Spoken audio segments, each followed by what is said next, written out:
Good morning, and welcome to my tutelage, where we take our education seriously, ourselves lightly, and our coffee with a healthy splash of almond milk.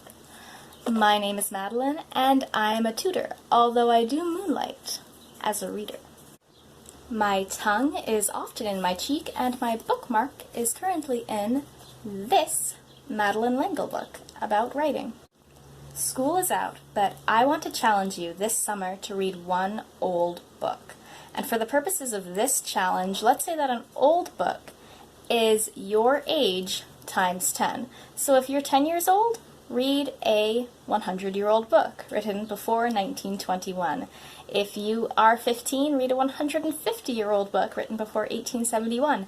I am going to read Sophocles' Oedipus cycle, which was first published in performed in 429 BC, because I will be 246 years old next month. I hope you already know the joys of a good book. I hope you already love to read. So this isn't going to be just an argument for why you should read, but instead an argument for reading broadly, and specifically old books.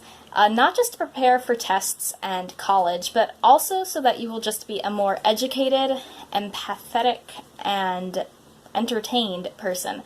So over the next few videos, I'll talk about how reading entertains us, improves our empathy, and improves our reasoning skills. And I'll also help you see a little bit about how it will help you do better on the SAT.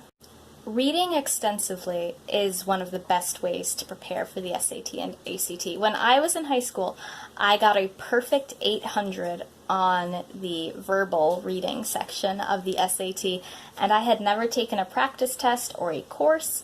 Not that I suggest that, because my math was only a 640, but I never formally prepared for the SAT, but when it came to the reading, I was actually constantly preparing in different ways, because I read all the time, and I read broadly. I read old books, new books, novels, nonfiction, essays, articles. So all of that helped me be prepared for the complicated reading passages and syntax and vocabulary on the SAT, because I had seen it all before. You may have noticed in your education career that around 8th grade or so, it becomes harder to gauge what reading level something is.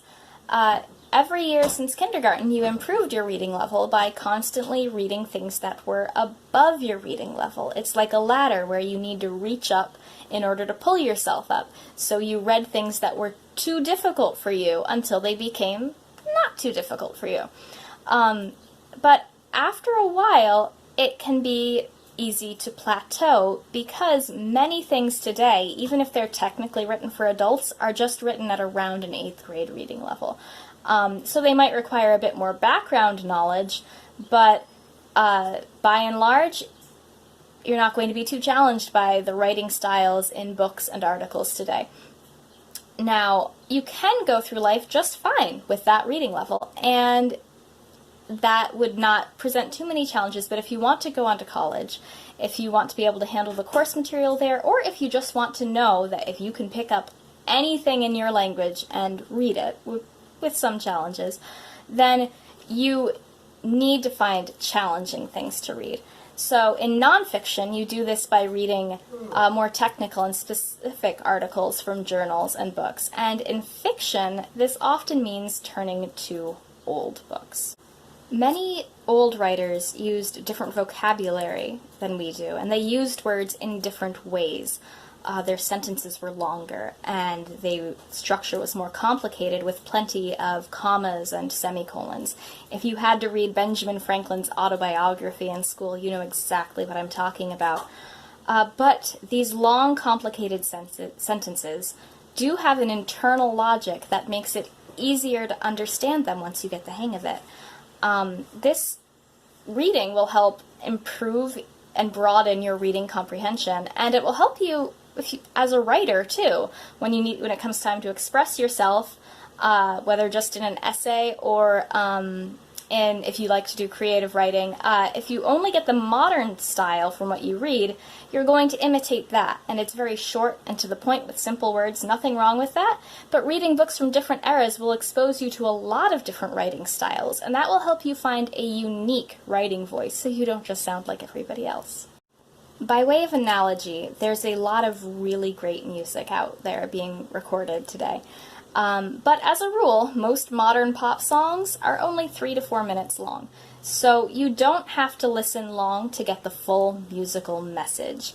It only takes about 3 minutes of your attention and you've got it. Both musically and lyrically, you've absorbed the whole song. To contrast, classical symphonies run much longer. They are around an hour, sometimes more. And so if you listen to Tchaikovsky's Fifth Symphony, there's a theme that will come up at a few different points that, if you're listening closely, you'll recognize it, but it changes at different points throughout the symphony. At first, maybe it's ominous, but then it sounds hopeful. At the end, it's very triumphant. And so over those 50 minutes of the symphony, you actually get to have, you get to hear several different themes that all required you to be paying close attention.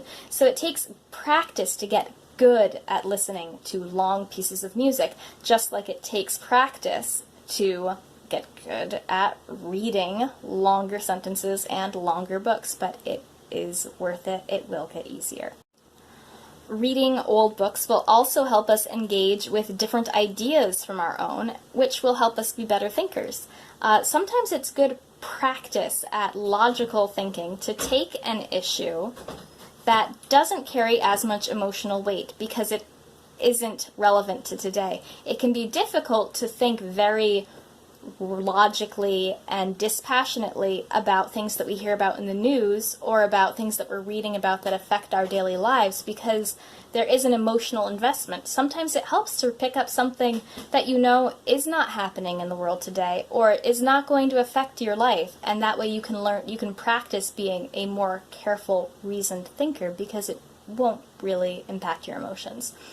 And so those are some of the ways that reading old books will help you be a more educated person. They are by all means not all of them. And in the next video, I'm going to talk about how reading old books can help increase empathy. So I hope that I've encouraged you to crack open an old book. Please let me know what you're reading right now. And if you enjoyed this, please subscribe because I will be posting more videos like this and some practical studies tips along the way too. And you can also check me out on Instagram and WordPress at roadstainedfeet, where I share my opinions on books and such. Till next time, this has been my tutelage.